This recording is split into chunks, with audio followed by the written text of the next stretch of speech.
There is a collection of teachings called the Suttas, which represents some of the earliest historical teachings of the historical Buddha, the handsome gentleman behind me. Um, and sutta has a few different meanings, but one way I like to think about the category of the suttas, the teachings called suttas, it's a conversation. So this is a conversation that the Buddha had with someone or a group of people. And on the night of the Buddha's passing, um, all of his students and his attendants, especially his cousin Ananda, who was his personal attendant for 25 years, they all got together at the time of the Buddha's passing, and they had their first like convocation, their first whole sangha meeting. And the purpose of it was to each person in turn to talk about what the Buddha had taught them. And then they were able to kind of triangulate between who was there and who wasn't there that day, or, oh, I heard that. And this is in pre-literate India. For some reason, India, unlike other places, um, India didn't like to write things down. It's kind of an interesting cultural quirk. In fact, in the ancient Hindu tradition, there's this idea of Shastri and Smriti. These are two different categories of religious teaching. Shastri is what's written down, and this is considered a very low category, a second-rate category of religious teaching. Smriti is what was spoken into your ear from your teacher and remembered. In fact, Smriti has the same root that we get sati, our word that we translate as mindfulness. It's, in a way, it's to remember. Like, mindfulness can be thought of as like, oh, wait, what was I doing right now? Oh, that's right. I'm paying attention. That's right. I'm present in my life. So this ancient Indian subcontinent kind of quirk of things that are written. You don't write precious things down in ancient pre-literate India. Something that's really important, you speak into another person's ear and into their heart.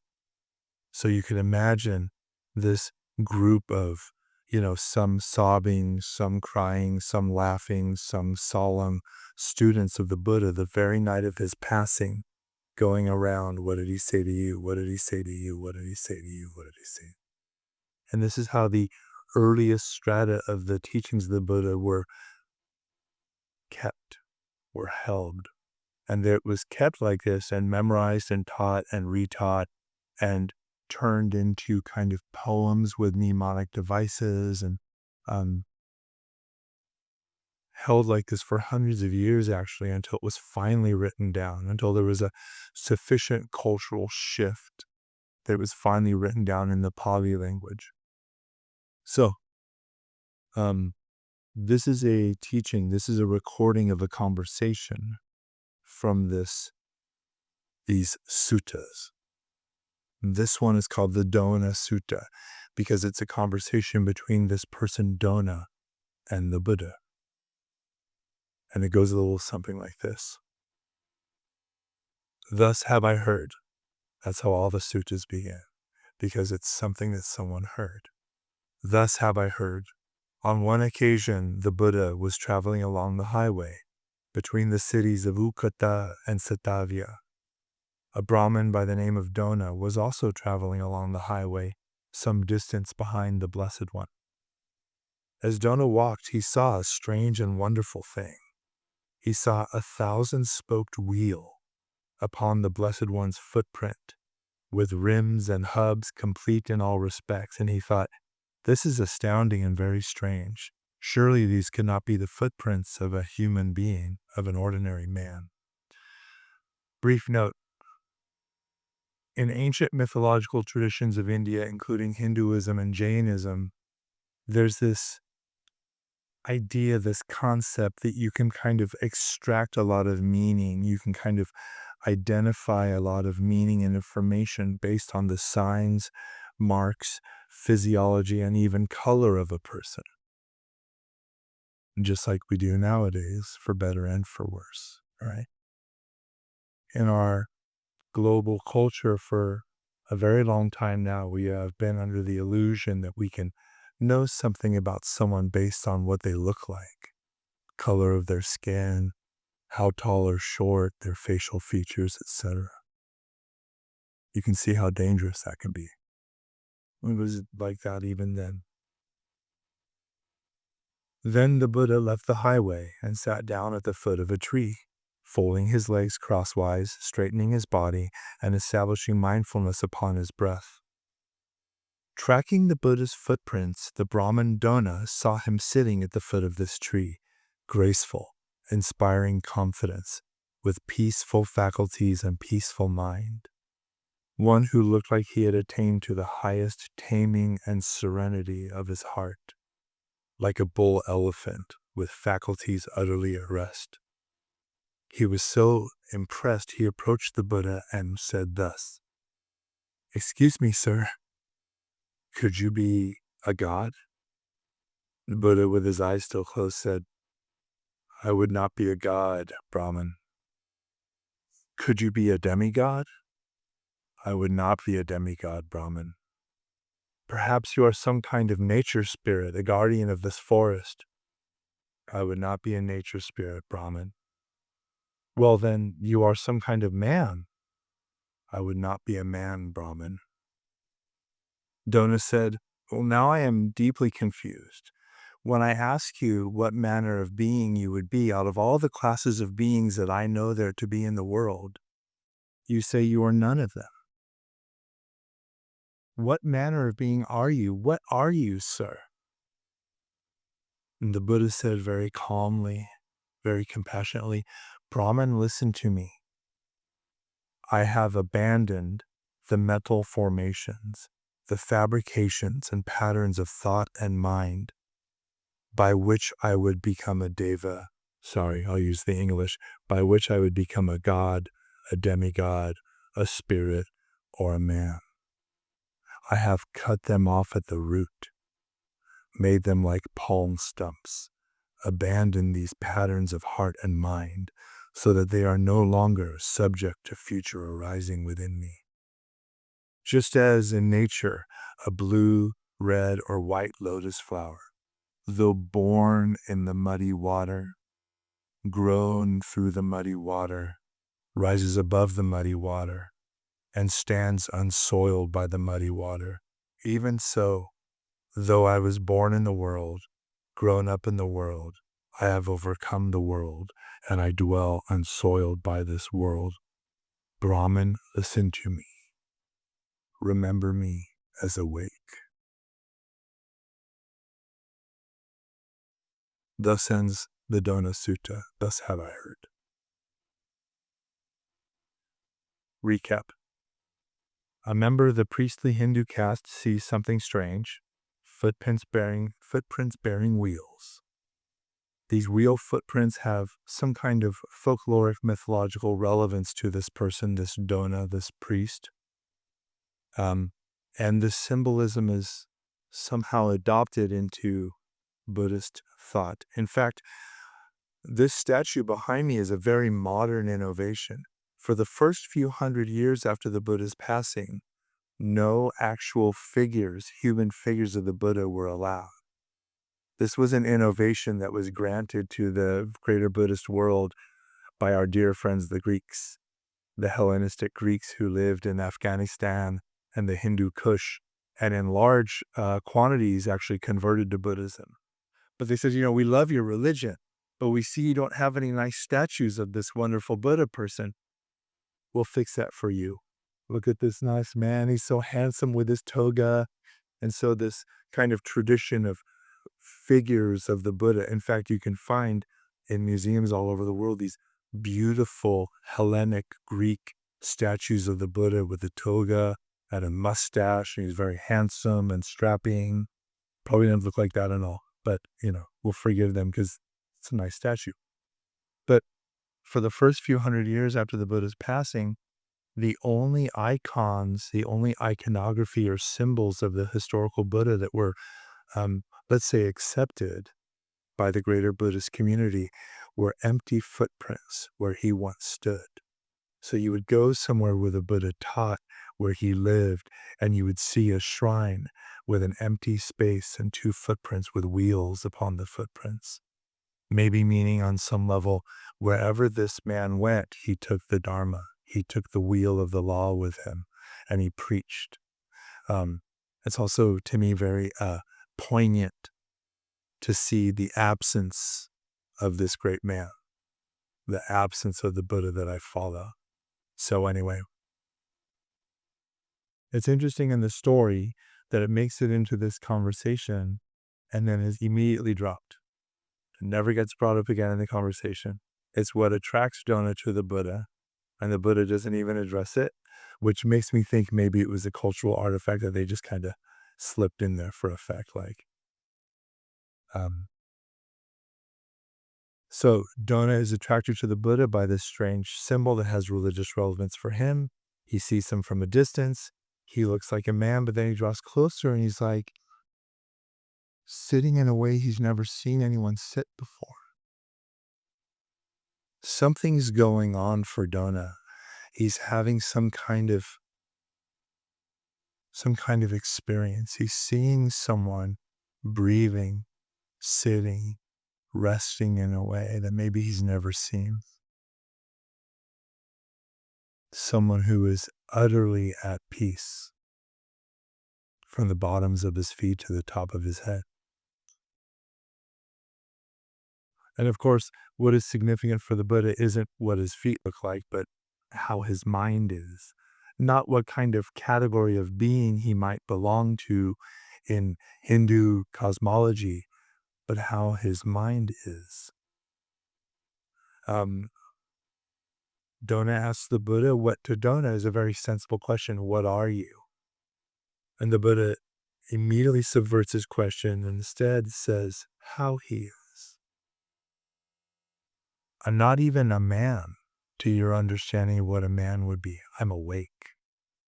And this is a category difference, different in kind, and maybe even more strange and powerful than the gods, the demigods, the great nature spirits that populated the world of Dona at that time.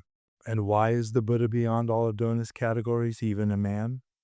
Because, as the Buddha says, I have abandoned those mental formations, those fabrications and patternings of heart and mind by which I would become any of these things. I have cut them off at the root, obliterated them, abandoned them so that they are no longer subject to future arising. But what could our state of heart and mind possibly have to do with what kind of being we are?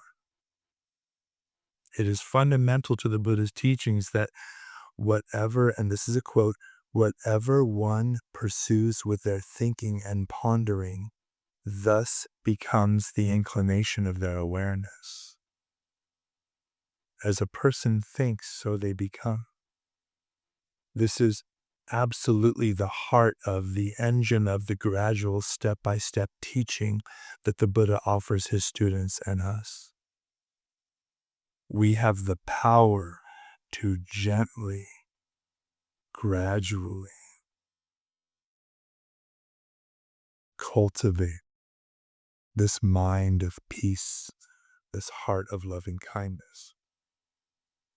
In the Dhammapada, verse 1, the Buddha says, all experience is preceded by the mind, created by the mind, and have the mind as their master.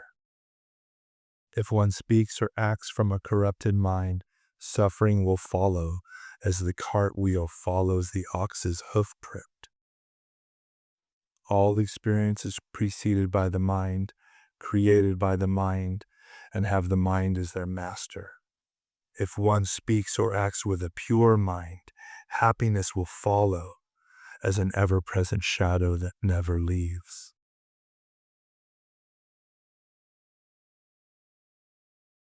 We are the architects so many times of our own suffering. We can directly affect this for the better. Cultivate, harness, and grow a heart and mind of wisdom and loving kindness. There was a student of the Buddha named Soma Bhikkhuni. Bhikkhuni is a female practitioner, a nun, and she was, her story is collected in a collection of teachings called the Therigatha, which means poems of the elder nuns.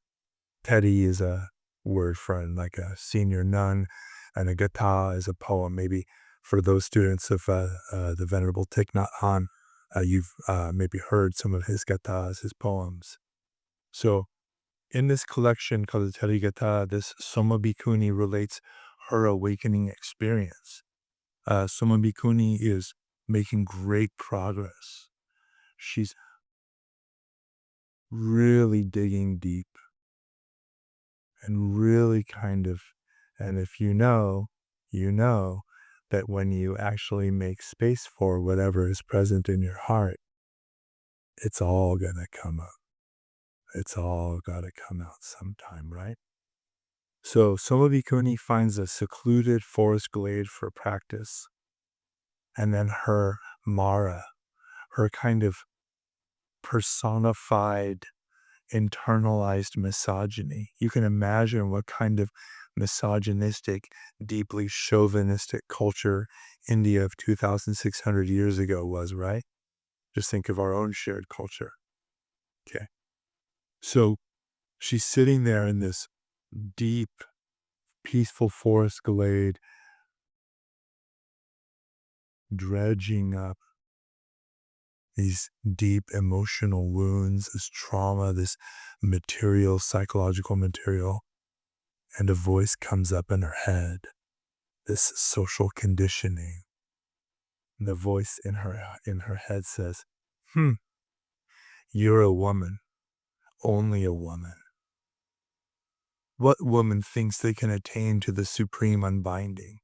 You should be home raising children, cleaning cooking pots and serving a man.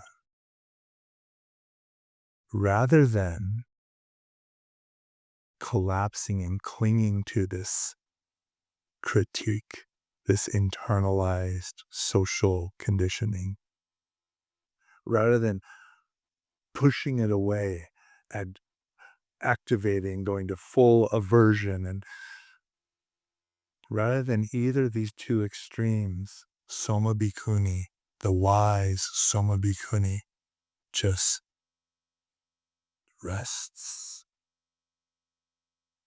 And very calmly to herself, she says,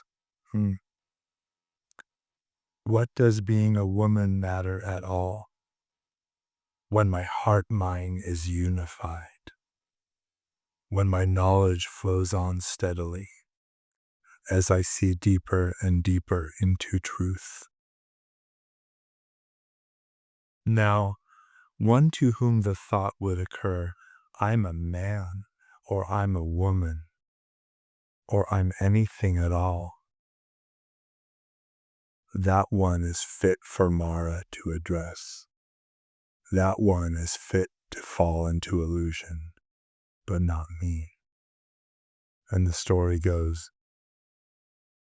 Mara saw that Soma Bhikkhuni knew him and he fled. This is the kind of model of the story when our deepest internalized toxic conditioning shows up as this Mara, this kind of devil trickster figure. And Soma just says, oh, I see you. That's cute. That's not for me. So, what is it like to be awake like this? The Buddha attempts to describe his awakeness in metaphorical language thus in the sutta. Dona, just as a red, blue, or white lotus flower, though born in muddy water, grown up in muddy water, rises above muddy water and stands unsoiled by it, just so, though born in the world and grown up in the world, I have overcome the world and dwell unsoiled by the world. But perhaps this metaphor has a kind of anti-world dualism to you. I know it does for me. I love this story. I always loved it. But it always was like when I hear about people overcoming the world, it sounds a little dualistic to me. I want to invite you to understand another way of thinking about the world that the Buddha has overcome. The world that the Buddha speaks of is the world that we construct with our hearts and minds. Many times in the suttas, the Buddha talks about awakening being at the end of the world. He goes on to ask his audience, and where is this end of the world to be found? He says, why, in this very fathom-long body. After all, the world is made of form, feeling, perception, mental activity, and consciousness.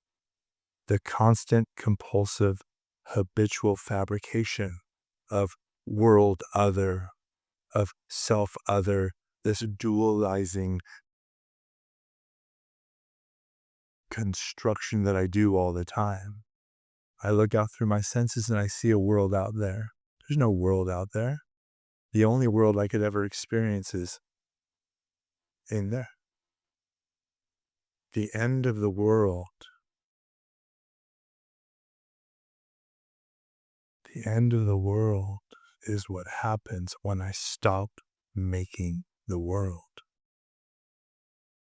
In those moments when the heart and mind are unified and quiet, in those moments when you see that impossibly beautiful sunset or sunrise, in the embrace of a loved one, um, maybe a really phenomenal cup of coffee.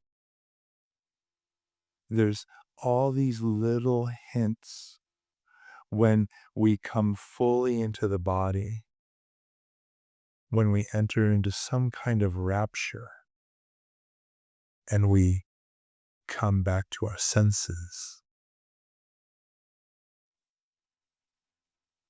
This construction of self-other, of object-subject, starts to get very thin and very porous.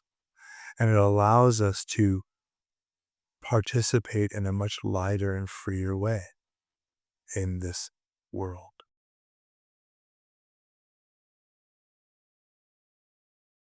An awakened one cannot be contained or constrained by any category, role, trope, or identity, even while using them skillfully. Friend, teacher, loved one, companion, etc. All of these identities have their utility, and their utility ends the very instant they are no longer called for by the arising moment. Then they become a hook, a trap, muddy water, a world to be ended. This is why we train in meditation, in this way of meeting experience. Because in this life, if we're very lucky, you will have so many roles. You've already had so many roles. How beautiful. Parent, child, brother, sister, lover, friend, etc. How enriched and what a field of practice to enact and embody compassion, wisdom, kindness, patience.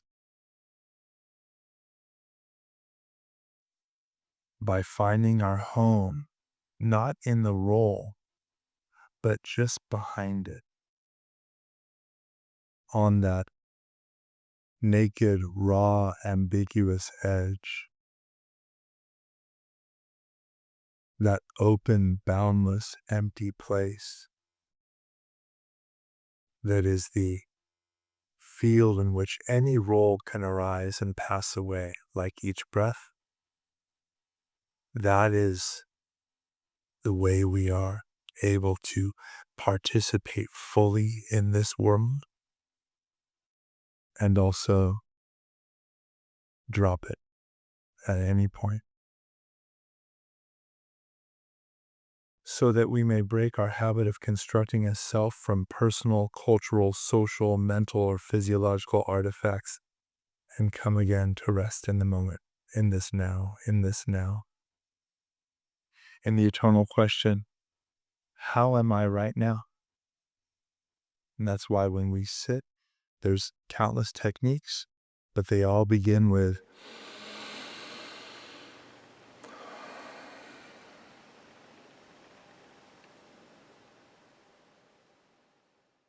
like that. You may have seen this poem going around. I think I saw it on some cutesy Instagram page. It goes a little something like this. To love someone long term is to attend 1,000 funerals of the people that they used to be. And that goes double for yourself.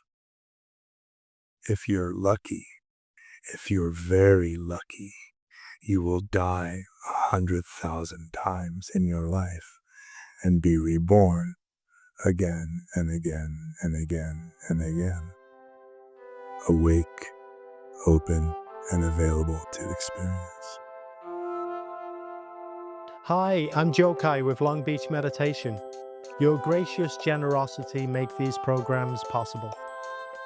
If you found this video to be of value, please consider making a donation here. If you'd like to watch more videos like this one, then you can click here. And if you want to stay up to date with Long Beach Meditation, please subscribe by clicking here. Thank you so much.